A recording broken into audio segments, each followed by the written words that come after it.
नमस्कार. माझं नाव प्रज्वलित वामनराव जगताप, मुक्काम लोहारा, पोस्ट धोत्रा, तालुका राळेगाव, जिल्हा यवतमाळ. मी बायोशीडचं 6001 हे वाण यावर्षी 2.5 एकरामध्ये 5 बॅग लावलेलं होतं.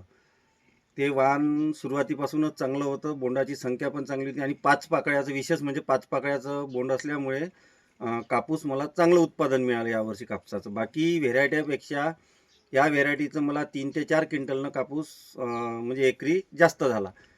म्हणजे एकरी मला कमीत कमी 14-15 क्विंटलचा ॲव्हरेज यावर्षी मला बसलेला आहे. तुमचं अंतर किती होतं? माझं अंतर 3x1 वर होतं. 3x1 वर तुम्हाला म्हणजे आतापर्यंत कापूस किती निघाला 2.5 एकरामध्ये? 37 क्विंटल निघाला माझा कापूस. 37 क्विंटल कापूस हो. निघाला. हो. अच्छा, तुम्ही समाधानी आहे का नाही? मी समाधानी आहे ना, कारण बाकीच्या व्हेरायटीपेक्षा मला एका बॅगला 3 ते 4 क्विंटल कापूस अगाऊ झालेला आहे ना.